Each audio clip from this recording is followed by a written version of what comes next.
اعوذ باللہ من الشیطان الرجیم، بسم اللہ الرحمن الرحیم۔ دماغ کی ای جی نکالیں گے تو ایسے ایسے نکلے گی، ہارٹ کی ای سی جی نکالیں گے تو ایسے ایسے نکلے گی، مارکیٹ کی رپورٹ نکالیں گے ایسے ایسے اپ ڈاؤن، تو ایمان بھی ایسے ایسے اپ ڈاؤن ہوتا ہے، اپ ڈاؤن ہوتا ہے۔ تو یہ آپ کو کوئی سائنس کامرس آرٹس والے یا مفتی صاحب بھی نہیں بتائیں گے، کیونکہ یہ بڑی لمبی ریسرچ ہے۔ تو اب آپ کا کاروبار، یہ ساری چیزیں کیسے نقصان سے بچ سکتی ہیں؟ قرآن ٹھہر ٹھہر کے اترا، اس کو غور سے رک رک کے پڑھیں، سمجھیں۔ والعصر کا ترجمہ کرتے ہیں، دوبارہ دھیان سے سنیں۔ جب قرآن پڑھا جائے تو خاموش رہیں اور توجہ سے سنیں تاکہ تم پہ رحم کیا جائے۔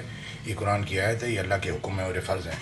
عصر کی قسم کہ انسان نقصان میں ہے مگر وہ لوگ جو ایمان لائے۔ کس پہ؟ اللہ پہ، اپنے پر نہیں، اپنے دل پہ نہیں۔ میرا دل میں یہ جو آ رہا ہے وہ میں کروں۔ ایمان لائے اللہ پہ اور نیک عمل کیے، نیک عمل کیے کرتے رہے، اور آپس میں حق بات کی تلقین، یعنی کہ پورے قرآن کی حق بات کی تصدیق کرنی، حق بات کی تصدیق تلقین کی، اور صبر کی تاکید کرتے رہے۔ یعنی کہ اگر آپ صبر نہیں کریں گے، کسی نے آپ کو گالی دی، آپ نے 4 دے دی، تو صبر کہاں کیا؟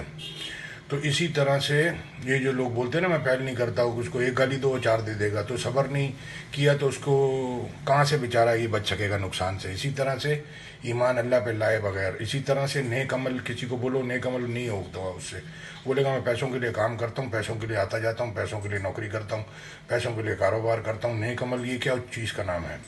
تو یہ ہے۔ اس کے علاوہ ساری دنیا کے انسان خسارے میں۔ اب آپ کے پاس یہ 4 کیٹیگری ہیں: اللہ پہ ایمان لانا ہے، نیک عمل کرنے ہیں، پورے قرآن کی تصدیق کرنی ہے، اور صبر کی تاکید کرنی ہے۔ خود بھی صبر کرنا ہے، دوسروں کو بھی یہ کہنا ہے۔ تو پورے قرآن کی تصدیق سارے پڑھ پڑھ کے ختم کر دیتے ہیں، 8-10 دفعہ 20 دفعہ، سمجھتے نہیں ہیں۔ پڑھنا ہے، سمجھنا ہے، پھر اس پہ عمل کرنے کی کوشش کرنی ہے۔